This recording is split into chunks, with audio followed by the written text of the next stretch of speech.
नमस्कार दोस्तों, हर्षित द्विवेदी एजुकेशन में आपका स्वागत है। मेरा नाम है विनीत सागर। डेली न्यूज एनालिसिस 1 दिसंबर 2022। आज के इंपॉर्टेंट न्यूज कौन कौन सा है चेक करते हैं। 5 इंपॉर्टेंट न्यूज है दोस्तों। One is GDP growth dips to 6.3% as manufacturing slides. तो बेसिकली हमारा जीडीपी ग्रोथ इस क्वार्टर में थोड़ा सा कम हुआ है, इसके बारे में देखेंगे। फिर इंडिया यूएस एक्सेस वज्र प्रहार के बारे में डिस्कस करेंगे, जो चाइना को सही नहीं लग रहा है। फिर देखिए वर्ल्ड बैंक की तरफ से एक रिपोर्ट आया दोस्तों हीट वेव्स के बारे में, वो देखेंगे। फिर रैंसमवेयर अटैक्स के बारे में एक न्यूज़ है। फिर बिल्किस बानो रेप केस में बिल्किस बानो अभी एक रिव्यू पिटीशन फाइल करने वाला है सुप्रीम कोर्ट में, उसके बारे में भी देखेंगे। Word of the day, A slap on the wrist. इसका मतलब है जस्ट ए स्मॉल पनिशमेंट। कुछ गलती करने से आपको जब पनिशमेंट मिलते हैं ना, उसे स्लैप ऑन द रिस्ट बोल सकते हैं। जैसे कि you will get a slap on the wrist for painting this wall but don't dare to do it again. आपको बोला गया कि इस वॉल पर पेंटिंग नहीं करना है, अगर आप करोगे तो आपको पनिशमेंट मिलेगा। Basically you will get a slap on the wrist. ठीक है, तो आगे जाने से पहले लेक्चर पर लाइक का बटन, चैनल को अब तक शेयर एंड सब्सक्राइब नहीं किया हो तो कर लीजिएगा। हमें सपोर्ट करने के लिए आप सुपर थैंक्स का ऑप्शन यूज कर सकते हैं। शुरुआत करते हैं। सबसे पहला news, GDP growth dips to 6.3% आज manufacturing slides. GS paper 3 Indian economy में ये न्यूज आपको काम आएगा। नेशनल स्टैटिस्टिकल ऑफिस अपना एस्टिमेट्स रिलीज किया है जुलाई टू सितंबर क्वार्टर 2022 का।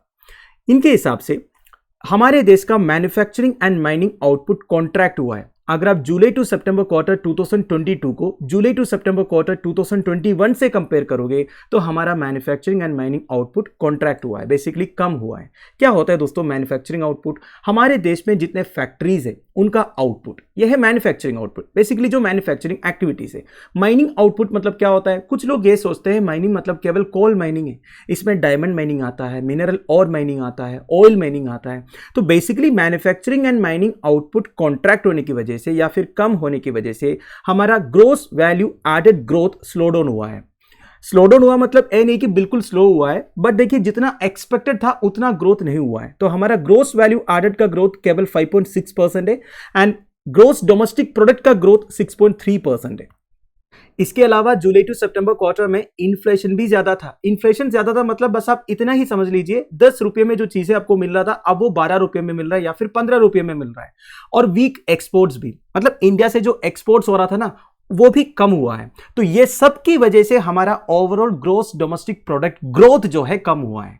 हमारा जीडीपी ग्रोथ कम हुआ, ध्यान दीजिएगा। ग्रोथ अच्छा सा हो रहा था पर जितना एक्सपेक्टेड था उतना नहीं हो पाया। तो ओवरऑल जुलाई टू सितंबर क्वार्टर में 6.3% ग्रोथ है जीडीपी का।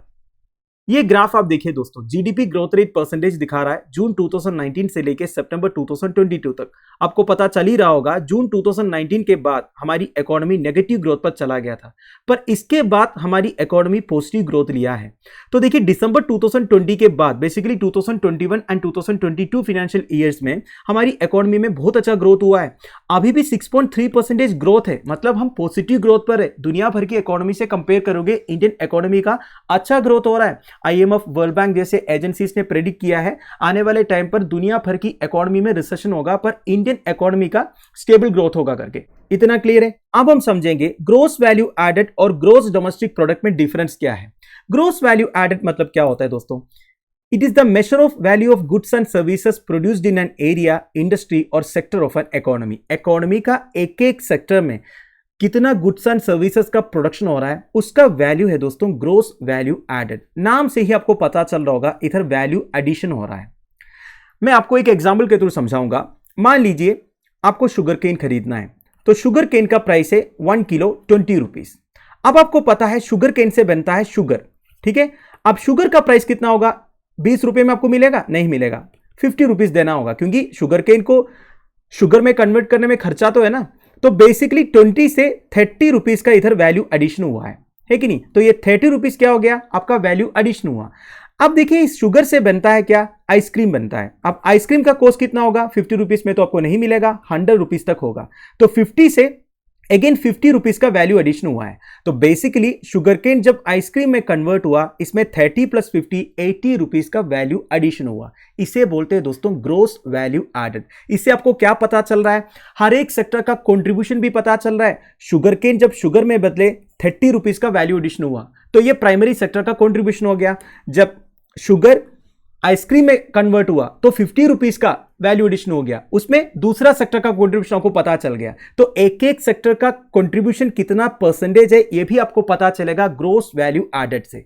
समझ रहे हो? नाउ ग्रोस डोमेस्टिक प्रोडक्ट मतलब क्या होता है? It is a monetary measure of the market value of all the final goods and services produced and sold not resold in a specific time period by countries. Simple भाषा में देखिए दोस्तों, market value of all the final goods and services, final goods and services का जो market value है, कितने पैसे में आप खरीद रहे हो, वो जीडीपी में काउंट होता है। आइसक्रीम का एग्जाम्पल देखते हैं। इधर आइसक्रीम का फाइनल वैल्यू कितना है? 100 रुपीज। ये 100 रुपीज आइसक्रीम का फाइनल वैल्यू नहीं है, इसके ऊपर गवर्नमेंट का टैक्सेस भी तो इंपोज होगा, है कि नहीं? हर एक प्रोडक्ट का टैक्स भी तो होता है ना। तो मान लीजिए 20% टैक्स है, तो आइसक्रीम का फाइनल प्राइस कितना हो गया? 120 रुपीज हो गया। अब ये 120 में से आपको और एक चीज माइनस करना पड़ेगा, वो है गवर्नमेंट सब्सिडीज। देखिए, गवर्नमेंट की तरफ से प्रोडक्शन को एनकरेज करने के लिए प्रोड्यूसर्स को, मैन्युफैक्चरर्स को डिस्काउंट प्रोवाइड करते हैं अलग अलग स्टेजेस पर। वो जो डिस्काउंट प्रोवाइड किया होगा गवर्नमेंट की तरफ से, वो आपको माइनस करना पड़ेगा अगर आपको जीडीपी काउंट करना है। तो जीडीपी मतलब क्या होता है दोस्तों? जीडीपी अगर आपको मेजर करना है तो GVA, gross value added plus taxes minus subsidy. ठीक है, this is the formula to calculate gross domestic product. I hope आपको समझ में आ गया जीडीपी और जीवीए के बारे में। मैंने बस बेसिक चीजें बताना है तो बहुत कुछ बताना पड़ेगा। ठीक है, तो इस पर्टिकुलर न्यूज में से आपको बस यही समझना है। ठीक है, नेशनल स्टैटिस्टिकल ऑफिस ने एक एस्टिमेट रिलीज किया है, इसमें से यह पता चला है हमारा manufacturing and mining output contract हुआ है। ठीक है, नाउ नेशनल स्टैटिस्टिकल ऑफिस के बारे में भी कुछ की points. Government has formed an overarching body NSO by merging the National Sample Survey Office, that is NSSO, Computer Center and Central Statistical Office। तो आपको ध्यान रखना है दोस्तों, पहले नेशनल सैंपल सर्वे ऑफिस हुआ करता था, एक कंप्यूटर सेंटर हुआ करता था एंड सेंट्रल स्टैटिस्टिकल ऑफिस हुआ करता था। गवर्नमेंट ने क्या किया? ये तीनों एजेंसीज को मर्ज करके नेशनल स्टैटिस्टिकल ऑफिस बनाया। इनका काम क्या है दोस्तों? To implement and maintain statistical standards and coordinate statistical activities of central and state agencies as laid down by the national statistical commission. तो देखिए, नेशनल स्टैटिस्टिकल कमीशन ने जो गाइडलाइंस लेड डाउन किया है, उसके हिसाब से हमारे देश का स्टैटिस्टिकल स्टैंडर्ड्स को मेंटेन करना, जितने स्टैटिस्टिकल एक्टिविटीज है उसे कोऑर्डिनेट करना, ये नेशनल स्टैटिस्टिकल ऑफिस का काम है। वैसे स्टैटिस्टिक्स मतलब क्या होता है? स्टैटिस्टिक्स बेसिकली एक साइंस है, इसमें लार्ज क्वांटिटीज में न्यूमेरिकल डाटा को कलेक्ट करते हैं। जैसे कि देखिए दोस्तों, इधर नेशनल स्टैटिस्टिकल ऑफिस ने हमें बताया है कि ग्रोस वैल्यू एडेड में ग्रोथ हुआ है, ग्रोस डोमेस्टिक प्रोडक्ट में ग्रोथ हुआ है। ये कैसे इन्होंने कैलकुलेट किया? इन्होंने लार्ज क्वांटिटीज में डाटा को कलेक्ट किया, उसे एनालाइज किया। ये जो साइंस है इसे क्या बोलते हैं? स्टैटिस्टिक्स बोलते हैं। तो नेशनल स्टैटिस्टिकल कमीशन ने कुछ गाइडलाइंस लेड डाउन किया है किस तरह स्टैटिस्टिकल एक्टिविटीज करना है, तो उसे इंप्लीमेंट करना, स्टैटिस्टिकल स्टैंडर्ड्स को मेंटेन करना, स्टैटिस्टिकल एक्टिविटीज को कोऑर्डिनेट करना किसका काम है? नेशनल स्टैटिस्टिकल ऑफिस का काम है। And it was first envisaged by Rangarajan commission. This can be asked in your examinations. तो ध्यान दीजिएगा, रंगराजन कमीशन ने सबसे पहली बार नेशनल स्टैटिस्टिकल ऑफिस को एनविसाज किया है। Now NSO would be headed by secretary statistics and programme implementation. आजकल गवर्नमेंट में एक सेपरेट मिनिस्ट्री है, ministry of statistics and programme implementation, ये भी आपको पता होगा, एक लेटेस्ट मिनिस्ट्री है। एंड पहले जो सीएसओ था और एनएसएसओ था, इनके भी फंक्शंस लिखा है दोस्तों। ये दोनों फंक्शंस को अभी अमेलगमेट किया है एनएसओ के अंदर, तो ये सेपरेटली देखने की जरूरत अभी नहीं है। ठीक है, तो इतना ही समझना है दोस्तों इस पर्टिकुलर न्यूज में से। और भी कई सारा डाटा दिया हुआ है, that is not so important for you, क्योंकि एक एक क्वार्टर में डाटा चेंज होते रहते हैं। ठीक है, तो जितना समझना था वो मैंने आपको बता दिया। नाउ अगला news, India US exercise near LAC irks China, GS paper 2 India and neighbourhood relations में ये न्यूज आपको काम आएगा।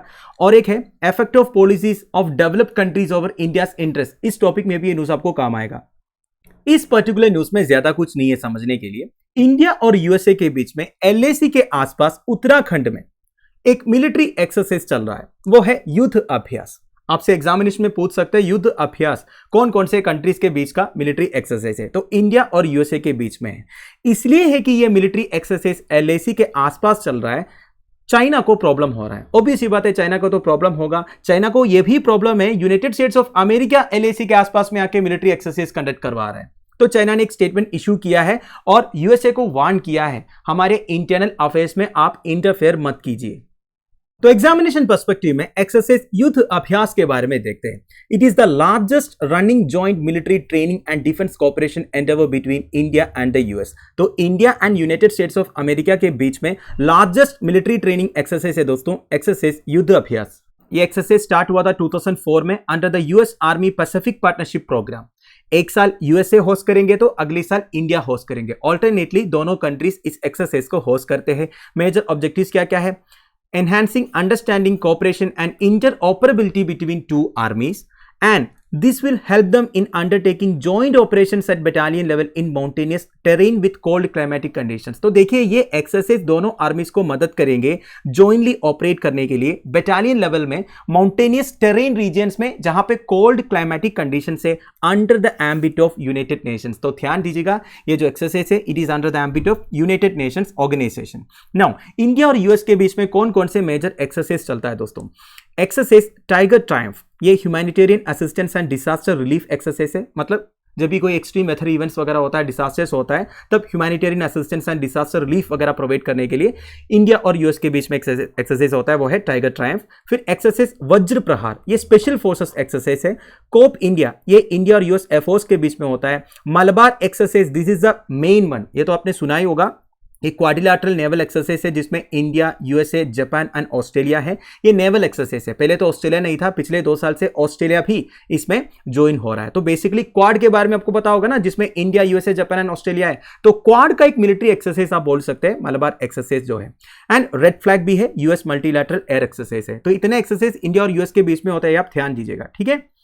अगला है Supreme Court seeks government's response on evolving project great Indian bustard conservation programme, GS paper 3 biodiversity में इन्होंने आपको कहा। सुप्रीम कोर्ट ने गवर्नमेंट को बोला है project great Indian bustard conservation programme launch करने के लिए, just like project tiger conservation programme, क्योंकि ग्रेट इंडियन बस्टार्ड स्पीशीज एक क्रिटिकली एंडेंजर्ड बर्ड स्पीशीज है। थोड़ा सा बैकग्राउंड में आपको बता देता हूं दोस्तों। सबसे पहले प्रोजेक्ट टाइगर के बारे में 1973 में इंदिरा गांधी गवर्नमेंट लेके आया था project tiger, basically Bengal tigers का कंजर्वेशन के लिए। एक टाइम पर इंडिया में बहुत सारे 20,000 30,000 बंगाल टाइगर्स थे, पर ब्रिटिशर्स के टाइम पर काफ़ी हंटिंग हुआ था।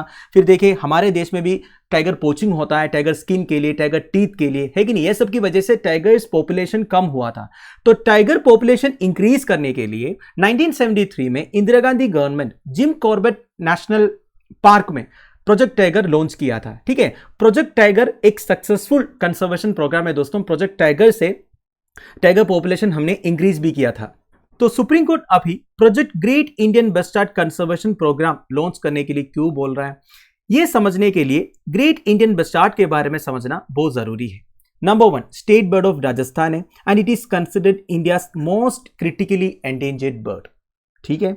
सबसे ज्यादा पॉपुलेशन आपको देखने को मिलेगा डेजर्ट स्टेट्स में, राजस्थान एंड गुजरात। वैसे थार डेजर्ट का मेजर पोर्शन राजस्थान में है, पर थोड़ा सा पोर्शन एक्सटेंड होता है गुजरात, पंजाब, हरियाणा जैसे स्टेट्स में भी। वैसे थार डेजर्ट का 60% इंडिया में है, 40% पाकिस्तान में है। पाकिस्तान में जो थार डेजर्ट का पार्ट है उसे चोलिस्तान बोलते हैं। ये सब बेसिक डिटेल से आपको पता होना चाहिए। नाउ ग्रेट इंडियन बस्टार्ड का major population Rajasthan and Gujarat में है, but small populations occur in Maharashtra, Karnataka, Andhra Pradesh etcetera. एक फ्लैगशिप ग्रासलैंड स्पीशीज है दोस्तों। सबसे ज्यादा आपको ग्रासलैंड्स में ये देखने को मिलेगा। And the bird is under constant threats due to collision, electrocution with power transmission lines. देखिए दोस्तों, इंडिया में ग्रेट इंडियन बस्टार्ड का पॉपुलेशन डिक्लाइन होने का मेजर रीजन ये है पावर ट्रांसमिशन लाइंस में ये कोलेड होता है। देखिए आपको पता होगा गुजरात, राजस्थान जैसे स्टेट्स में high tension power transmission lines है। अब इसमें ये कोलेड होता है। क्यों कोलेड होता है दोस्तों? क्योंकि देखिए ग्रेट इंडियन बस्टार्ड का वेट बहुत है।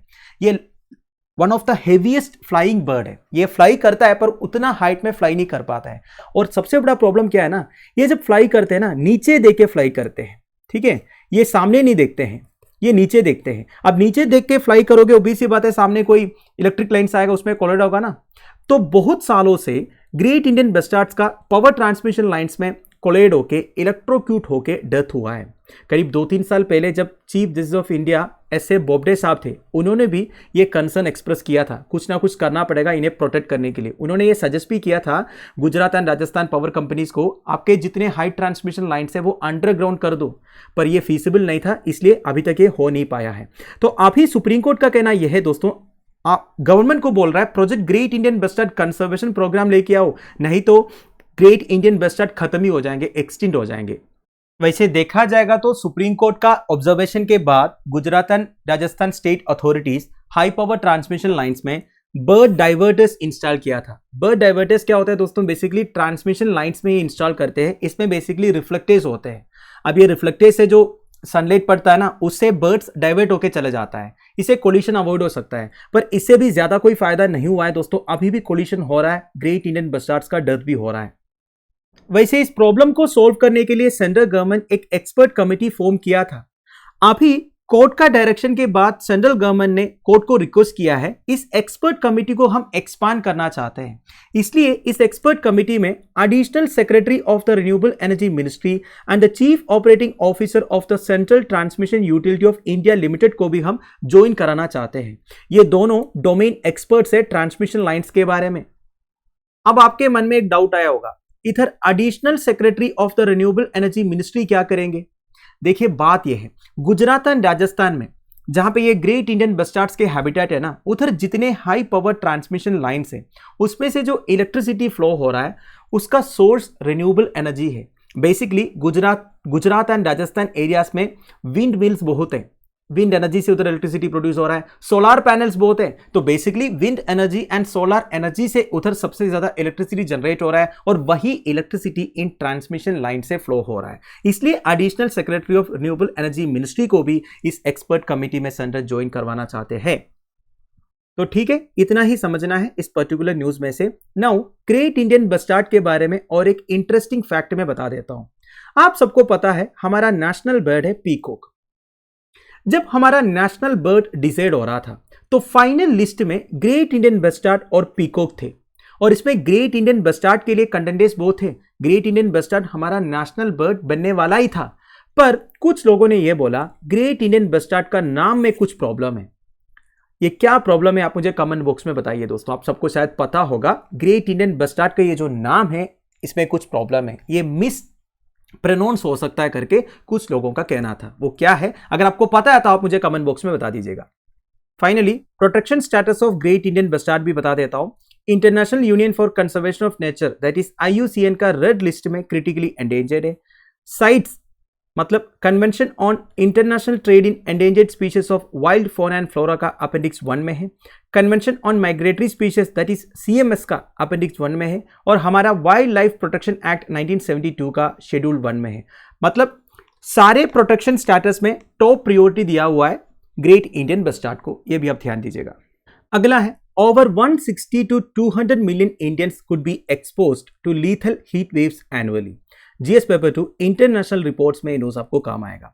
वर्ल्ड बैंक ने एक रिपोर्ट पब्लिश किया है titled climate investment opportunities in India cooling sector. इस रिपोर्ट के हिसाब से 2030 से heat wave 160 to 200 million people को अफेक्ट करने वाला है, and in India every year around 34 million Indians will face job losses due to heat stress related productivity decline. तो बेसिकली प्रोडक्टिविटी में हीट स्ट्रेस की वजह से 34 मिलियन इंडियंस का जॉब जा सकते हैं, इस तरह वर्ल्ड बैंक ने बोला है। और 2037 तक the demand for cooling is likely to be 8 times more than current levels.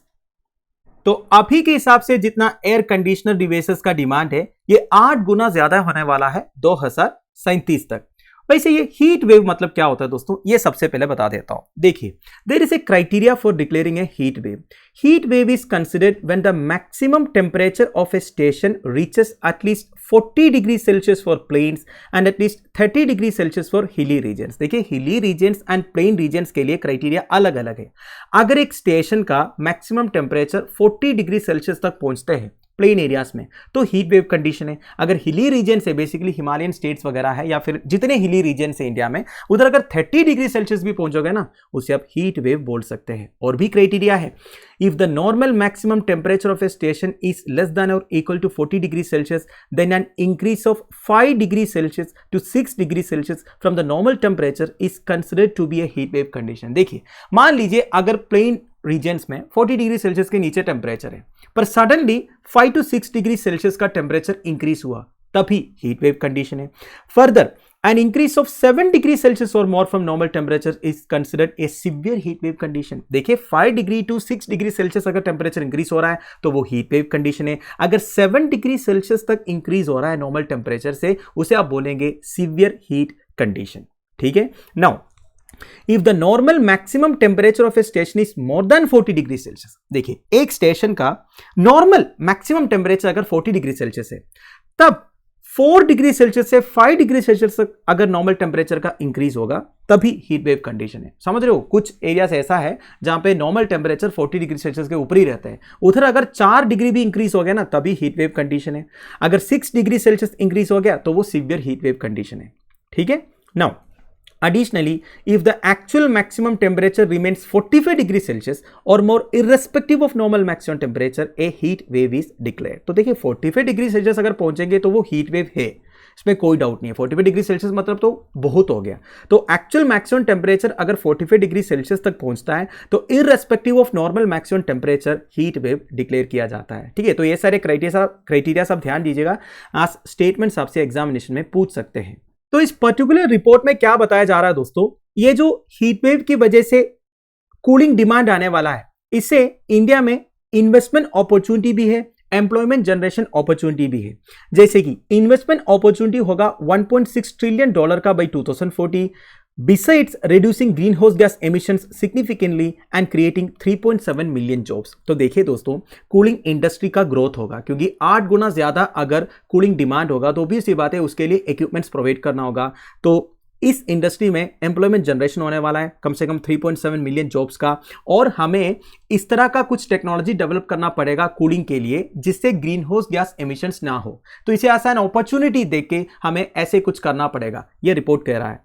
तो जिस तरीके से कूलिंग डिमांड शूटअप होने वाला है, there will be a demand for a new air conditioner every 15 seconds. हर 15 सेकंड में एक एयर कंडीशनर एड ऑन करना पड़ेगा. जिस तरीके से कूलिंग डिमांड आने वाला है फ्यूचर में, यह बताया जा रहा है. तो इसे क्या होगा, 435% राइज हो सकता है annual green house gas emissions में. अगले 2 डिकेड्स की बात किया जा रहा है. तो हमें क्या करना पड़ेगा, मोर एनर्जी एफिशिएंट टेक्नोलॉजीज लेके आना पड़ेगा that could lead to substantial reduction in expected CO2 levels. देखिए आप सबको पता है 2070 तक हमें नेट जीरो एमिशंस अचीव करना है. मतलब जितना कार्बन आप एमिट करोगे उतना कार्बन आपको अब्जॉर्ब भी करना होगा. कल भी मैंने एक न्यूज़ डिस्कस किया था आपके साथ ये नेट जीरो एमिशंस के बारे में. तो देखिए हमें कैसे भी करके ग्रीन हाउस गैस एमिशंस को कम करना है. तो कूलिंग डिमांड के चक्कर में अगर आप प्रेजेंट टेक्नोलॉजीज यूज करोगे जिससे ग्रीन हाउस गैस एमिशंस हो सकता है तो हमारे लिए खतरनाक बन सकता है. इसके अलावा कैसे हमारा फ्यूचर में कूलिंग स्ट्रैटेजीज होना चाहिए, इसके बारे में भी कुछ रिकमेंडेशन है. ये इतना इंपॉर्टेंट मुझे नहीं लगा दोस्तों, आप चाहे तो पढ़ सकते हैं. ठीक है. मेन इशू तो मैंने आपको बता दिया. अब इस पर्टिकुलर न्यूज में से और एक इंपॉर्टेंट थिंग है, वो ये है एयर कंडीशनिंग या कूलिंग से क्या क्या एनवायरमेंटल इंपैक्ट हो सकता है. इसके रिगार्डिंग कुछ पॉइंट्स है. Number 1, cooling accounts for 10% of the global electricity use and nearly 4% of the annual greenhouse gas emissions. दुनिया भर में जितना greenhouse gas emissions होता है उसका 4% annually cooling या air conditioning contribute करता है and 10% of the global electricity usage also. आपको पता ही होगा दोस्तों, air conditioning systems यूज करने के लिए काफी इलेक्ट्रिसिटी कंज्यूम होता है. तो दुनिया भर में जितना इलेक्ट्रिसिटी कंजप्शन होता है उसका 10% एनुअली कूलिंग अकाउंट करते हैं. ठीक है. नाउ आपको पता होगा एयर कंडीशनिंग यूनिट्स में से काफी पोल्यूटेंट्स रिलीज होता है और ये हमारा ओजोन लेयर के लिए खतरनाक है. One is chlorofluorocarbon, second is hydrochlorofluorocarbon. ये 2 पोल्यूटेंट्स का नाम आप ध्यान दीजिएगा. One is chlorofluorocarbon, second is hydrochlorofluorocarbon. तो इसे प्रिवेंट करने के लिए एक मॉन्ट्रियल प्रोटोकॉल हुआ था. मॉन्ट्रियल प्रोटोकॉल में यह डिसाइड किया गया कि हम क्लोरोफ्लोरोकार्बन एंड हाइड्रोक्लोरोफ्लोरोकार्बन का यूसेज को कम करेंगे, बेसिकली फेज डाउन करेंगे.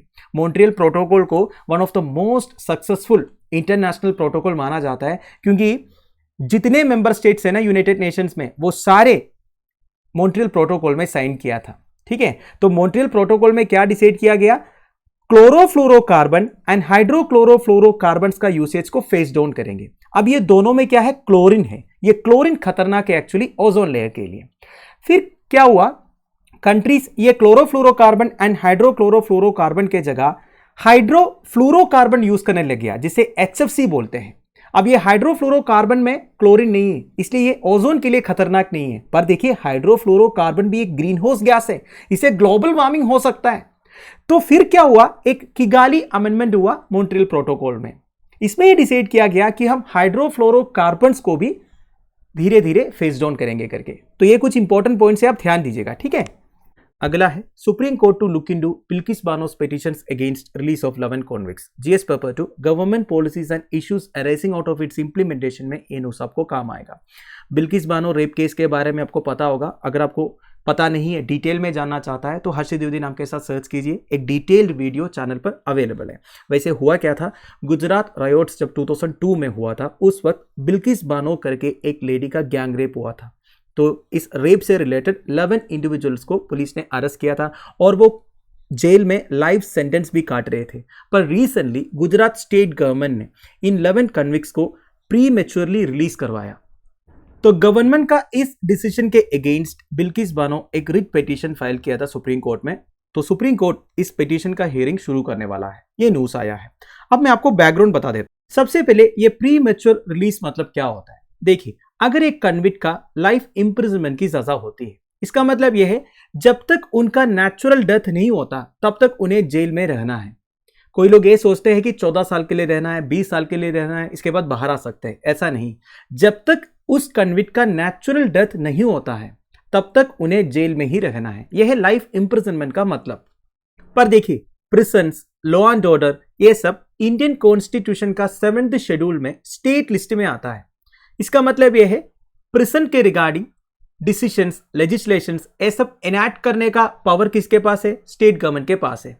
तो अलग अलग स्टेट गवर्नमेंट्स इसके रिगार्डिंग अलग अलग लेजिस्लेशंस ऑलरेडी एनैक्ट करके रखा हुआ है। तो गुजरात का प्रीमेच्योर रिलीज पॉलिसी ऑफ 1992 के हिसाब से अगर एक कन्विक्ट जिसका लाइफ इंप्रिजनमेंट की सजा है, वो 14 साल अपना पनिशमेंट काटा है और अगर उनका बिहेवियर, कॉन्टैक्ट, ये सब सही रहा है जेल के अंदर, तो वो प्री मैच्योर रिलीज के लिए अप्लाई कर सकता है, ठीक है। Now the very important point, 2014 में Gujarat state government pre mature release policy को रिवाइज किया था। उसमें यह कहा गया कि रेप एंड मर्डर केसेस में जितने कन्विक्ट्स का लाइफ इंप्रिजनमेंट है, उनका कभी भी प्री मैच्योर रिलीज नहीं हो सकता। तो जब Gujarat state government in 11 convicts का प्री मैच्योर रिलीज अप्रूव किया, तब तो सवाल उठेंगे ही। तो ये केस पहुंच गया था सुप्रीम कोर्ट में। तो सुप्रीम कोर्ट ने पता है क्या बोला, जब ये कांड हुआ था ना, तब premature release policy of 1992 effective था। 2014 प्रीमेच्योर रिलीज पॉलिसी इफेक्टिव नहीं था। तो प्रीमेच्योर रिलीज पॉलिसी ऑफ 1992 के अंडर इनको रिलीज कर सकते हैं करके। तो अभी बिल्किस बानो एक रिव्यू पिटीशन फाइल किया है सुप्रीम कोर्ट डिसीजन के ऊपर कि ये जो प्रीमेच्योर रिलीज ऑफ 11 कन्विक्ट्स है, इनके राइट टू लाइफ के खिलाफ है करके। और एक important point, governance powers of remission under article 161 of the constitution के बारे में आपको पता होगा। बेसिकली जो डेथ पनिशमेंट्स वगैरह गवर्नर माफ कर सकते हैं, ये सेम पावर प्रेसिडेंट के पास भी है। कौन सा आर्टिकल है आप मुझे कमेंट बॉक्स में बताइए, ठीक है। Now the very important point is that those powers are not governed by the CRPC, that is criminal code of procedure, and are often used to bypass the minimum 14 years of actual imprisonment requirement in the CRPC। मैंने आपको पहले क्या बोला था, minimum 14 years का imprisonment काटना चाहिए, पर governance powers of रेमिशन under article 161 ये मिनिमम 14 years का जो रिक्वायरमेंट है ना, उसे बाईपास कर सकते हैं। मतलब 14 years से पहले भी गवर्नर एक कन्विक्ट को माफी दे सकता है, उन्हें प्री मैच्योर रिलीज करवा सकते हैं। ये सारे पॉइंट्स मैंने अलग अलग पॉइंट्स में कवर किया है ऑलरेडी। वैसे लाइफ इंप्रिजनमेंट हर्षित द्विवेदी नाम के साथ आप सर्च कीजिए, आपको एक डिटेल्ड वीडियो मिल जाएगा लाइफ इंप्रिजनमेंट के बारे में, ठीक है। नाउ और एक इंपॉर्टेंट पॉइंट, ये आपसे ऐसे स्टेटमेंट पूछ सकता है एग्जामिनेशंस में। देखिए, the Supreme Court has recognised remission as an inherent part of a prisoner's right to life. देखिए, प्रिजनर के पास भी राइट टू लाइफ है। ये जो रिमिशन है ना, ये प्रिजनर्स का राइट टू लाइफ का एक इनहेरेंट पार्ट है, इस तरह सुप्रीम कोर्ट ने रिकॉग्नाइज किया था। Hence remission is a right and not a privilege extended to the convict by the state. तो ऐसा नहीं है, ये जो रेमिशन है ये एक प्रिविलेज है जो स्टेट एक कन्विक्ट को ऑफर करते हैं, वेरास रेमिशन एक राइट है, ठीक है। ये सारे इंपॉर्टेंट पॉइंट्स है, ध्यान दीजिएगा, ठीक है। Final news, are ransomware attacks increasing in India, GS paper 3 cyber security में न्यूज आपको काम आएगा। रीसेंटली आपने सुना होगा all India institute of medical sciences new Delhi में एक साइबर अटैक हुआ था। Basically all India institute of medical sciences का जितने ई सर्विसेज है ना, जिसमें पेशेंट का डाटा रहता है, आउट पेशेंट डाटा रहता है, ट्रीटमेंट का डाटा रहता है, वो सब कुछ अभी हैक हुआ है, एक साइबर अटैक हुआ है। तो ऐसे सस्पेक्ट किया जा रहा है ये बेसिकली एक रैंसमवेयर अटैक है। रैंसमवेयर मतलब क्या होता है दोस्तों? It is a type of malicious software used by cyber criminals to infect a computer system by blocking access to the stored data by encrypting the files and a ransom is then demanded from the owner in exchange for the decryption की। तो ransomware basically एक malicious या फिर bad software है जो cyber criminals use करते हैं एक कंप्यूटर सिस्टम या नेटवर्क के लिए जो एक्सेस है वो ब्लॉक करने के लिए। बेसिकली मान लीजिए all India institute of medical sciences का जो कंप्यूटर सिस्टम है, उनका जो सर्वर है, उसके लिए एक्सेस ये ब्लॉक करेंगे, फाइल्स को एनक्रिप्ट करेंगे। इसके बाद साइबर क्रिमिनल्स क्या बोलेंगे, जो ऑनर है उनको बोलेंगे आप पैसे दे दो, हम उसे डिक्रिप्ट करके आपको देंगे। तो इस तरह के अटैक्स को रैंसमवेयर अटैक्स बोलते हैं। अब प्रॉब्लम क्या हुआ है, एम्स का सर्वर्स में करीब 3 करोड़ पेशेंट्स का डाटा है, वो एक्सेस नहीं कर पा रहा है स्टाफ जो है। इंडिया में इस तरह के रैंसमवेयर अटैक्स बहुत बार रिपोर्ट हुआ है। रीसेंट पास्ट में स्पाइसजेट के सर्वर्स को अटैक किया था और हमारे public sector undertaking oil India को भी टारगेट किया था। ठीक है, आपको पता है रिसेंटली इंटरपोल का first ever global crime trend report present किया था 90th जनरल असेंबली मीटिंग में, जो अक्टूबर में दिल्ली में हुआ था। उस रिपोर्ट में यह बोला गया ransomware was the second highest ranking threat after money laundering at 66%. It is also expected to increase the most. तो आज की डेट में सबसे खतरनाक साइबर थ्रेट है मनी लॉन्ड्रिंग, इसके बाद रैंसमवेयर है दोस्तों, और ये रैंसमवेयर अटैक्स फ्यूचर में इंक्रीज होने वाला है। इंडिया में साइबर अटैक्स के साथ डील करने के लिए एक एजेंसी है जिसका नाम है Indian computer emergency response team, जिसे CERT-IN भी बोलते हैं। ये 2004 में सेटअप हुआ था। It is the national nodal agency that collects, analyzes and circulates inputs on cyber attacks, issues guidelines, advisories for preventive measures, forecast and issues alerts and takes measures to handle any significant cyber security event. तो बस आप इतना ही समझ लीजिए दोस्तों, CERT-IN एक national nodal agency है जो साइबर अटैक्स के बारे में डाटा कलेक्ट करते हैं, एनालाइज करते हैं एंड इनपुट्स सर्कुलेट करते हैं। साइबर अटैक्स को प्रिवेंट करने के लिए क्या क्या करना चाहिए उसके रिगार्डिंग वो गाइडलाइंस इशू करते हैं, एडवाइजरीज इशू करते हैं, अलर्ट्स इशू करते हैं। एंड अगर कोई सिग्निफिकेंट साइबर सिक्योरिटी इवेंट होता है हमारे देश में, उसे हैंडल करने के लिए मेजर्स भी अडॉप्ट करते हैं CERT-IN। ठीक है, CERT-IN के अलावा भी एजेंसी से साइबर अटैक्स के साथ डील करने के लिए one is national cyber security coordinator, जो नेशनल सिक्योरिटी काउंसिल सेक्रेटरीट के अंडर काम करते हैं, जो नेशनल लेवल पर अलग अलग एजेंसीज के साथ कोऑर्डिनेट करते हैं साइबर सिक्योरिटी इश्यूज पर। अगला है national critical information infrastructure protection centre. ये किसके लिए? For the protection of national critical information infrastructure. तो ध्यान दीजिएगा, one is national cyber security coordinator, second is national critical information infrastructure protection centre. इसके अलावा साइबर स्वच्छता केंद्र भी है दोस्तों। ये बेसिकली मलिशियस सॉफ्टवेयर प्रोग्राम्स को डिटेक्ट करने के लिए एंड फ्री टूल्स भी प्रोवाइड करेंगे इन प्रोग्राम्स को रिमूव करने के लिए। और एक है national cyber coordination centre. It works on creating awareness about existing and potential threats. जितने एक्सिस्टिंग थ्रेट्स है, जितने पोटेंशियल थ्रेट्स है, इसके बारे में अवेयरनेस फैलाना, क्रिएट करना, ये नेशनल साइबर कोऑर्डिनेशन सेंटर का काम है। तो कौन कौन से एजेंसी हमने देखा? सबसे इंपॉर्टेंट एजेंसी तो Indian computer emergency response team है जो CERT-IN है। इनके अलावा national cyber security coordinator, national critical information infrastructure protection centre, cyber स्वच्छता केंद्र and national cyber coordination centre. ठीक, तो दोस्तों दैट्स इट। आई होप आपको वीडियो इन्फॉर्मेटिव लगा होगा। लेक्चर की PDF एज यूजुअल आपको टेलीग्राम चैनल में मिल जाएगा, जिसका लिंक नीचे डिस्क्रिप्शन बॉक्स में प्रोवाइडेड है। Thank you for watching, bye bye, have a nice day.